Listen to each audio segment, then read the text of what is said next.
여러분, 일본 하면 뭐가 제일 먼저 떠오르시나요? 첨단 기술 아니면 정갈한 스시 혹은 벚꽃이 만개한 아름다운 풍경일까요? 하지만 오늘은 그런 현대적인 일본이 아닌 일본의 역사 속에서 가장 흥미로운 시기 바로 에도 시대로 여러분을 초대하려 합니다.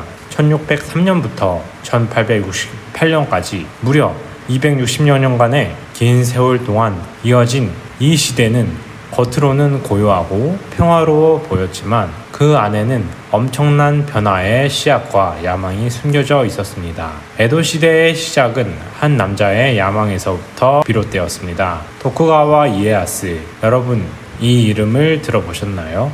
그는 오다 노부나가 도요토미 히데요시와 함께 일본을 통일한 세 영웅 중 한 명이자 가장 마지막까지 살아남은 승자였죠. 그는 1600년 세키가하라 전투에서 승리한 후 일본 전체의 실질적인 지배자가 되었습니다. 그런데 말이죠.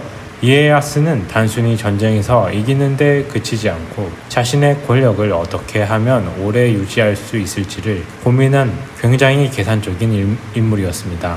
그래서 그가 선택한 것이 에도라는 도시를 새로운 중심지로 삼는 것이었죠. 지금의 도쿄인 에도는 당시 작은 어촌에 불과했지만 이에야스는 이곳을 일본의 정치적 중심지로 만들었고 그렇게 에도 시대가 열리게 됩니다.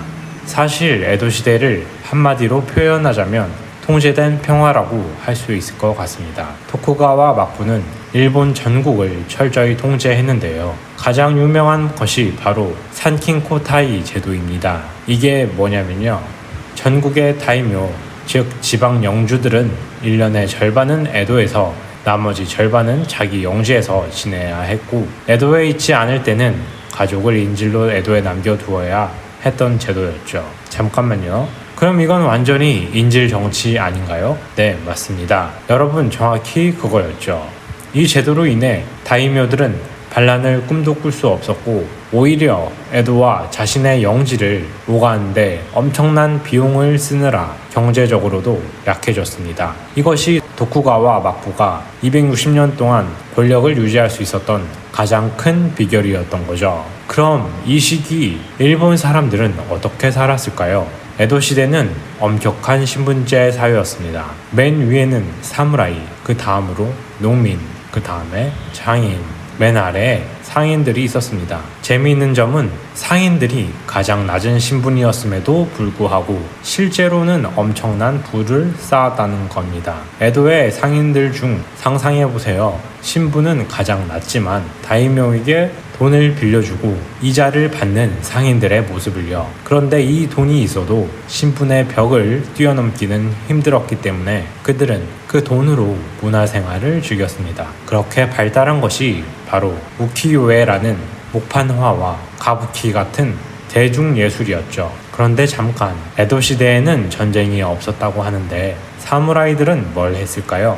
정말 좋은 질문이죠. 사실 이게 가장 굉장히 아이러니한 부분이죠. 전쟁을 위해 존재하는 사무라이, 무사 계급이 전쟁이 없는 시대를 살아가야 했으니까요. 많은 사무라이들은 관료가 되었고 문화와 학문에 빠져들었습니다. 하지만 대다수의 하급 사무라이는 경제적으로 매우 어려웠습니다. 그들에게 지급되는 복록은 쌀로 지급됐는데 이것만으로는 생활하기 힘들었습니다.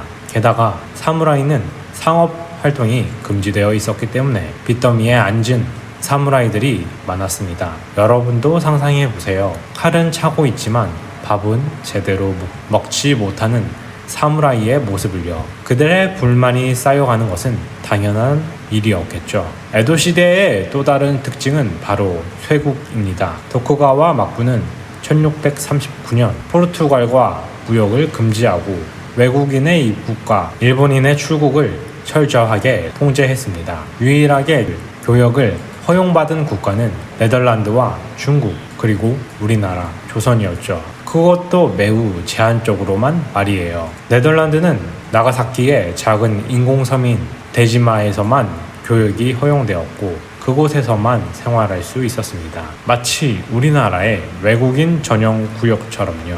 그런데 왜 이렇게 철저한 쇄국 정책을 펼쳤을까요? 주된 이유는 기독교의 확산을 막기 위해서였습니다. 토쿠가와 이에야스는 서양의 종교가 일본 사회의 안정을 해칠 수 있다고 판단했고, 실제로 1637년에 기독교도들이 중심된 시마바라의 난이라는 대규모 반란이 일어났었죠. 이 반란을 진압한 이후 막부는 더욱 철저한 쇄국 정책을 실시하게 됩니다. 하지만 이런 쇄국 정책에도 불구하고 일본은 서양 지식에 대한 관심을 완전히 버리지 않았습니다. 란카쿠라고 불리는 네덜란드학이 발달했고, 일부 지식인들은 네덜란드를 통해 들어온 서양의 의학, 천문학, 물리학 등을 연구했죠. 이런 지식에 대한 갈증은 에도 후기로 갈수록 더욱 커졌고, 결국 개국을 향한 내부적 압력이 되었죠. 그렇게 평화롭던 에도 시대가 흔들리기 시작한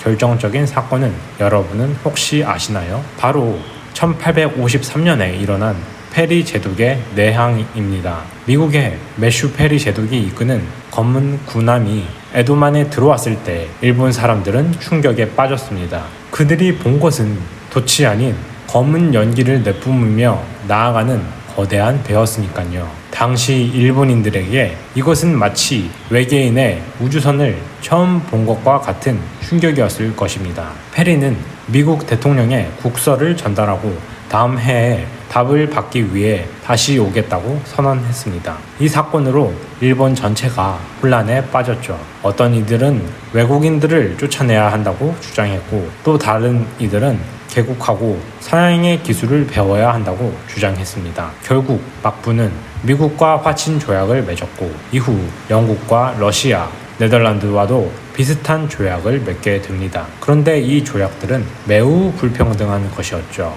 외국인 거주지에서는 일본 법이 적용되지 않았고, 관세도 일본이 마음대로 정할 수 없었죠. 이런 불평등 조약에 대한 불만과 막부의 약화는 결국 천황을 존경하고 외국인들을 몰아내자는 운동으로 이어졌습니다. 사실 에도 시대의 종말은 갑작스러운 것처럼 보였지만 그 안에서 천천히 변화의 씨앗은 자라나고 있었습니다. 상인들의 경제적 부상, 하급 사무라이들의 불만, 란카쿠를 통한 서양 지식의 유입, 이 모든 것들이 일본 사회의 변화를 준비하고 있었던 거죠. 페리의 내항은 그저 그 변화를 가속화한 촉매제였을 뿐입니다. 에도 시대가 남긴 유산은 무엇일까요? 그 평화는 일본에게 독특한 문화를 발전시킬 수 있는 기회를 주었습니다. 우리가 일본 전통 문화라고 생각하는 많은 것들이 사실은 에도 시대에 발달한 것들입니다. 또한 이 시기에 형성된 중앙 집권적인 행정 체계와 높은 문해율은 메이지 시대 일본의 급속한 근대화를 가능하게 한 토대가 되었죠. 또한 에도 시대의 장인 정신은 제한된 자원 속에서도 최고의 품질을 추구하는 일본 장인들의 정신이 크게 발전했습니다. 도검, 도자기, 우칠 등 다양한 분야에서 뛰어난 기술이 계승되었고, 이런 장인 정신이 나중에 일본의 제조업 발전에도 큰 영향을 미쳤죠. 장인 정신을 가진 사회가 근대 공업도 잘할 수밖에 없지 않았을까요? 아니, 그럼 에도 시대에는 완벽했다는 건가요? 물론 그렇지는 않았습니다. 에도 시대 일본은 많은 문제점도 가지고 있었죠. 계급 간 불평등은 매우 심했고, 특히 농민의 삶은 무척 고단했습니다. 막부의 엄격한 통제로 새로운 아이디어의 발전이 억압되기도 했고, 쇄국 정책으로 세계의 변화에 뒤처지게 되었죠. 게다가 19세기에 들어서면서 자연재해와 기근이 잦아지면서 사회적 불안도 커지고 있었습니다. 그럼에도 불구하고 에도 시대에는 일본의 근대화를 위한 튼튼한 기반을 마련했습니다. 이런 배경이 있었기에 일본은 서양 제국주의의 위협 앞에서도 식민지가 되지 않았고, 오히려 빠르게 근대화에 성공할 수 있었죠. 에도 시대 일본은 고요한 무사의 나라였지만 그 안에 미래를 향한 숨겨진 야망이 꿈틀거리고 있었습니다. 그리고 그 야망은 결국 메이지 유신이라는 대변혁을 통해 분출되었고, 일본은 새로운 시대로 도약하게 됩니다. 여러분, 역사는 단순한 과거의 이야기가 아니라 현재를 이해하고 미래를 예측하는 데 도움을 주는 나침판과도 같습니다. 오늘 우리가 살펴본 에도 시대의 역사가 여러분에게 어떤 의미로 다가왔는지는 모르겠지만 적어도 현대 일본을 이해하는데 조금이나마 도움이 되었기를 바랍니다. 다음 영상에서 또 다른 역사의 이야기로 찾아뵙겠습니다. 도움이 되셨다면 구독과 좋아요, 알림 설정 부탁드리고 여기까지 시청해주셔서 감사합니다.